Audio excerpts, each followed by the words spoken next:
What's up guys, Mafamint here, and today we're to react to the top 10 worst starter Pokemon by MJTV. Make sure to check them out. Greetings, Pokefans! Michael here, and 8 years ago, Jesus, I made a video of the top 5 worst starters and attempt to get rage bait views by saying Empoleon was ugly. And to be fair to me, I did get the views. This video is the top 10 worst starters, but my ranking method will not be the same. Since, like a Pokemon, I've evolved.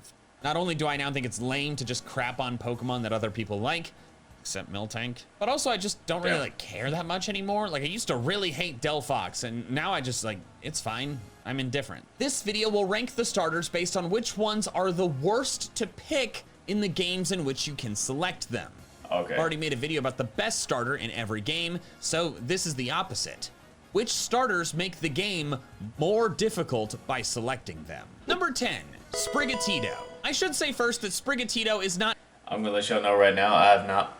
The last Pokemon game that I played was like either Black and White or Sun and Moon, one or the other.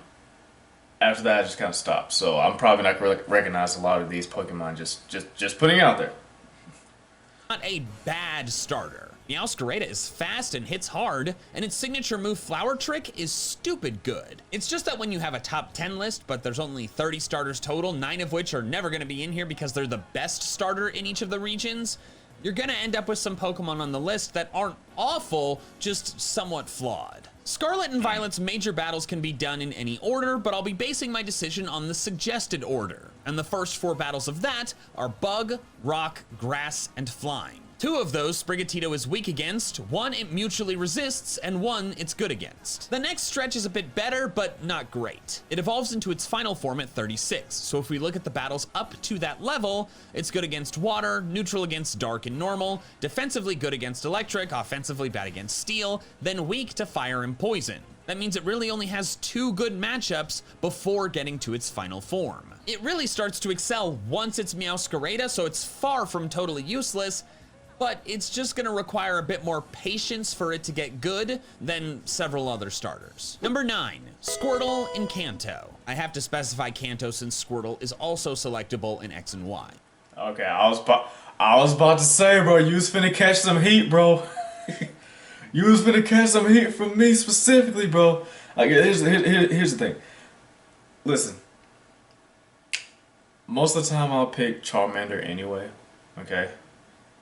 Most of the time I pick Charmander anyway, or the fire type. Whatever the fire type is, I would pick that. I'll be honest with you, I would never pick the grass type. I just always saw the grass type as weak to everything. But I would really like you to explain exactly why Squirtle is the worst. I need great details here. Squirtle's low on this list because it's great against the first gym in the game, Brock, and that's a very significant benefit. With how limited your team options are that early, that's really huge. However, it made it onto this list because it struggles for a while after that. Misty's second gym is water, so Wartortle isn't helping much, but then back to back you have Lieutenant Surge and Erica, electric and grass, which a water starter obviously gets wrecked by. Having it on your team is a dead party spot for half of the first. I take it back. That's how you know I haven't done anything with Pokemon in the last few years, bro. It's been a long time. But I still prefer Squirtle. Even though bro's getting wrecked by everybody, I still prefer Squirtle. But I prefer Charmander over Squirtle. So let's be real here.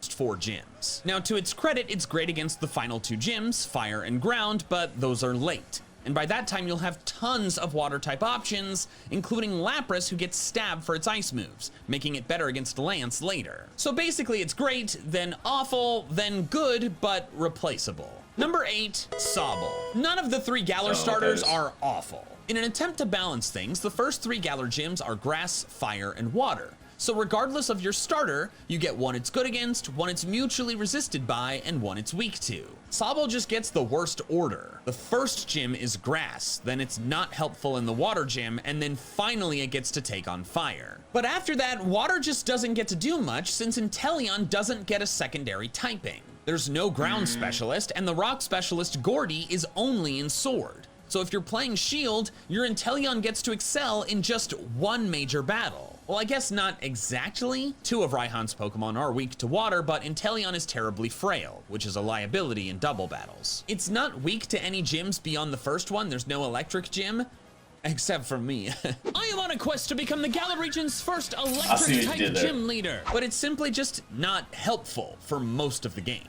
Number 7, Oshawott. Like many starters that lack secondary typing, it's limited in where it can excel. But Unova is especially rough for Oshawott. In Black and White, the Fire Gym leader is technically Chili, who you do not fight if you chose Oshawott. Ground has Clay, the 5th gym leader, and Duat is good against 2 of his Pokemon, but then there's no Rock specialist. So it's just one major battle, but it doesn't excel defensively either. All the starters deal with the advantage having Monkey in the first gym, but then the 3rd gym, Berg, is actually somewhat dangerous for Duat, since while Dwebble is weak to water, his ace is grass-type Leavanny. Then of course there's Elisa, which wrecks it. It's not weak to any gyms after the electric gym, but it's just not much help either. Black 2 and White 2 is similar. Duat now beats all of Clay's Pokemon, but Berg now has 2 grass types instead of 1.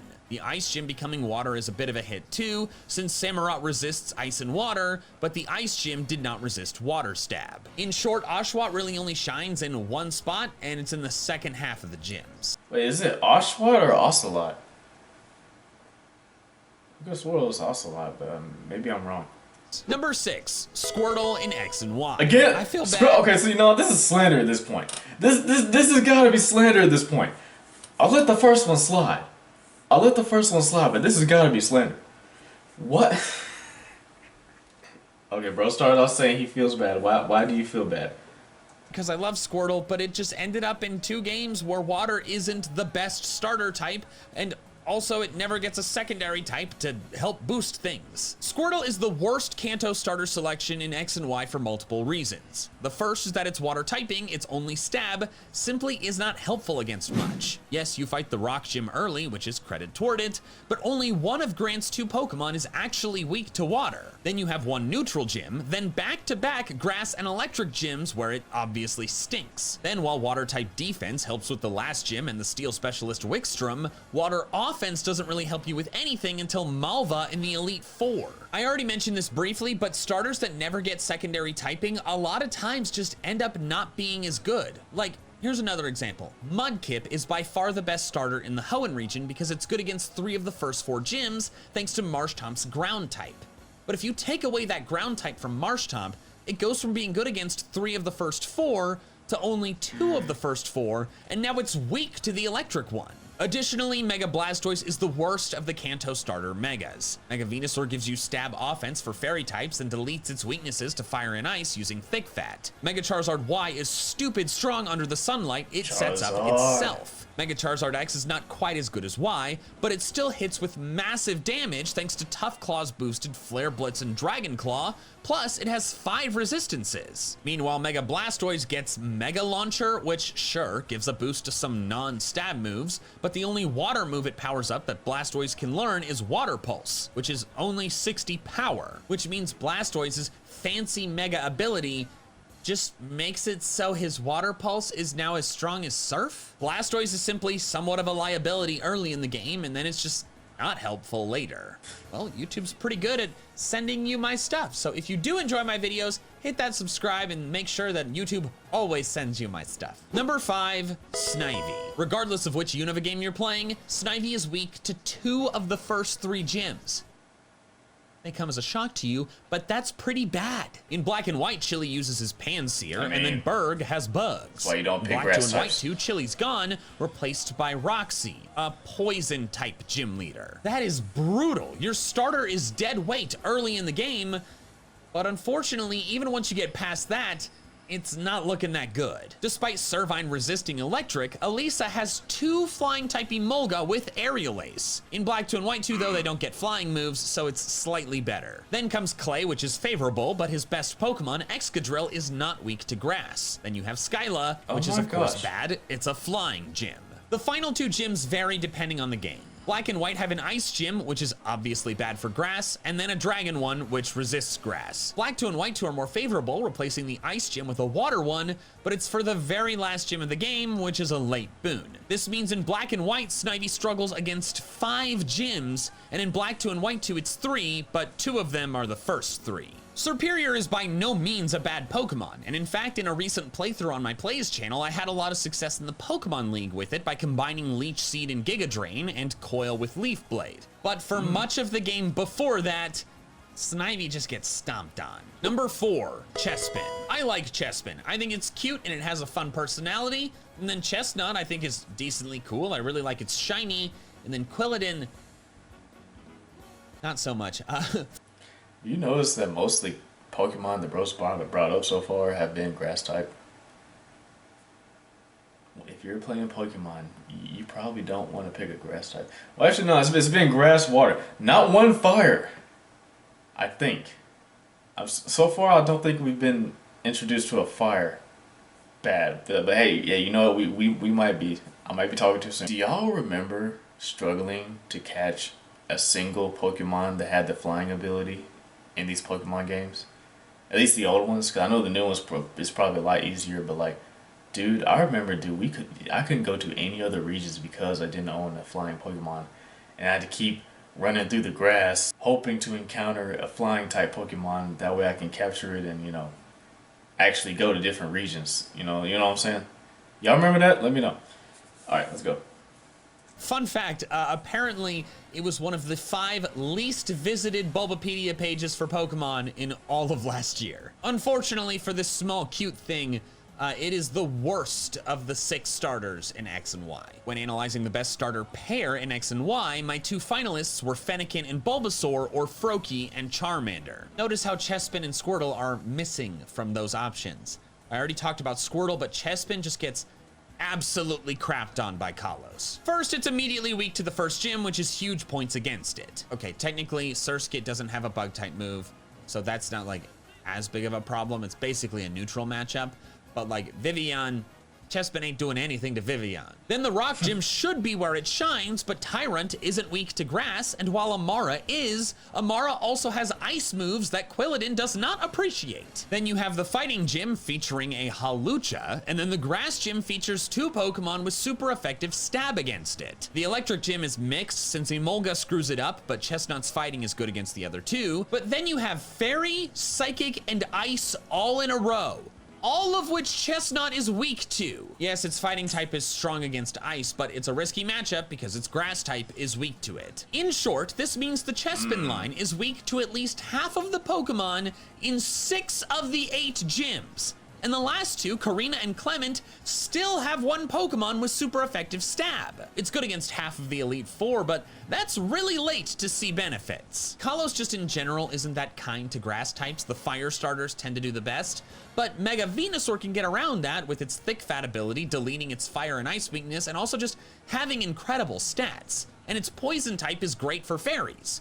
Meanwhile, Chestnut's fighting type, while it would have been great in other regions, is a liability in Kalos. Number 3, Charmander in Kanto. I spoke too soon. I spoke way too soon. So what do you pick is the question. Who do you pick? Because at this point it seems like you're just screwed either way. So who do you pick, bro? Who do you pick?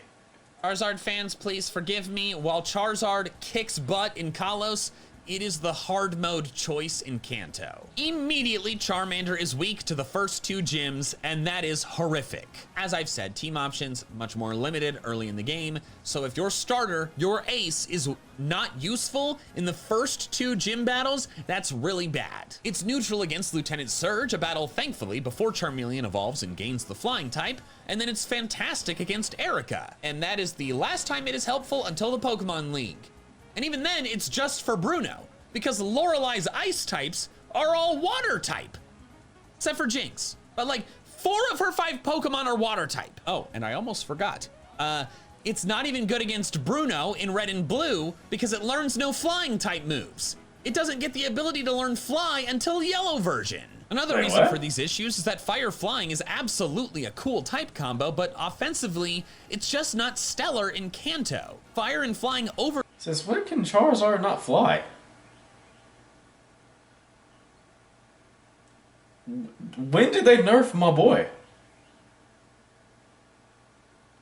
Pokemon, what y'all been doing, bro? Back then, bro, the main use Charizard for the fly. What y'all doing, bro?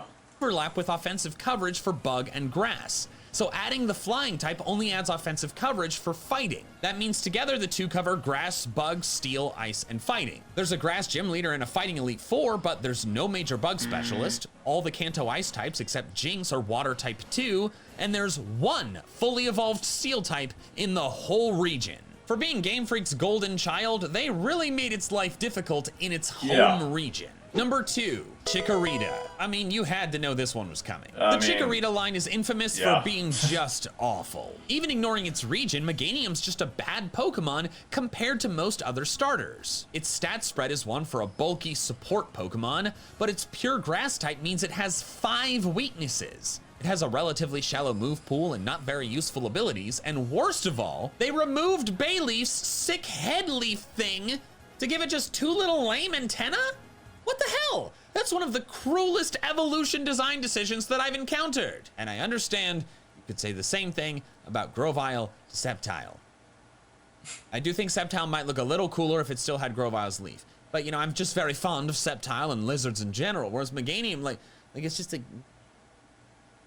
When Bayleaf had Wata! And then, of course, in its home region, the Chikorita line is almost completely useless. Like Charmander, it's weak to the first 2 gyms, but it never gets any usefulness after that. Because Rock, Ground, and Water got major specialists in Kanto, there's no specialists for those types in Johto. Instead, after Bugsy, there's Whitney, and then Morty, whose entire team is Poison type. They don't have poison moves, but like Bayleaf can't really touch them. Then there's Chuck, whose Poliwrath is one of the few major battle Pokemon Meganium's actually good against. And then there's Jasmine, who just walls Meganium completely. Then you have Price, who's a mixed bag since he has ice types, obviously bad, but they are technically weak to grass, so it's a risky matchup. Finally, there's Claire's Dragons, which resist grass outside of Kingdra. Then as some extra salt in the wound, your rival, Silver, you know, who you battle several times, basically his entire team just despises grass types. Of the Pokemon on his Victory Road final main story battle team, 5 of them either resist grass, have super effective stab against it,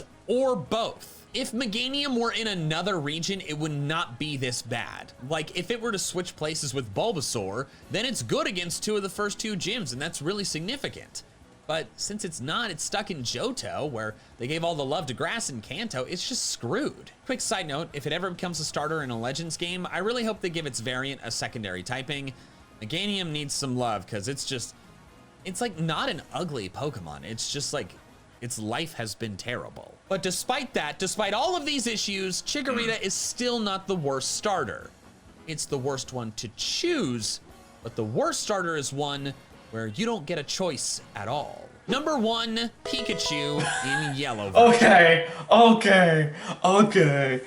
right, bro. All right. I've tolerated the disrespect. I tolerated it. Now we're just dissing. Yellow has you start with a Pikachu that cannot evolve. A Pikachu. A Pikachu that can't evolve. The gym matchups barely matter at this point. If you keep it the whole run, you're bringing a Pokemon as weak as a base form starter, a BST of only 320 under the modern system, to the freaking Pokemon League. And this is its level up moveset. Even if it could evolve, pure electric typing is just still not that great. It is useless in the Brock battle, the first of the game where your starter is supposed to help the most, since it only gets normal and electric attacks. Geodude and Onix are immune to electric, and then they resist normal with high defense. So you basically need other Pokemon to make this battle even somewhat doable. Electric is strong against Misty, but you have to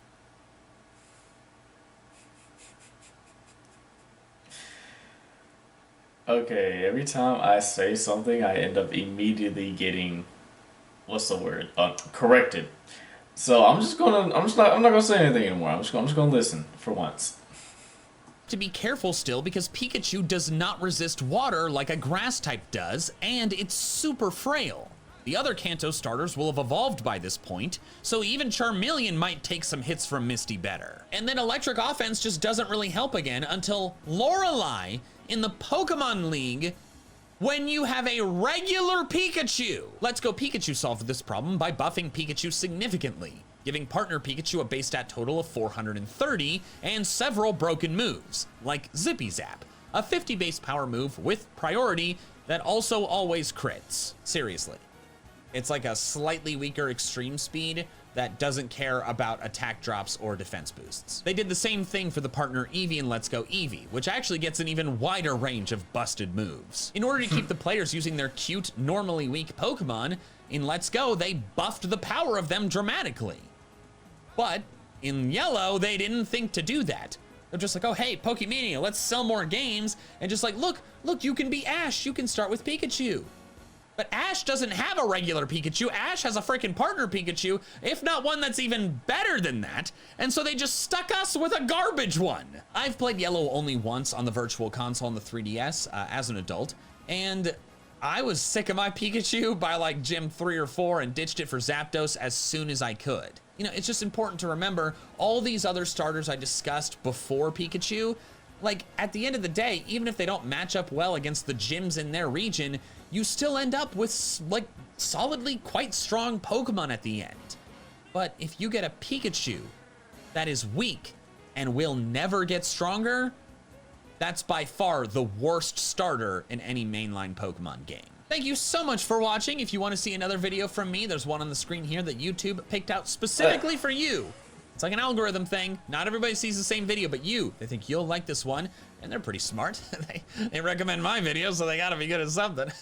But anyways, thank you so much for watching, and that is all I have for now. So till next time, big fans. Yo, why am I being recommended a horrifying Pokemon meme review?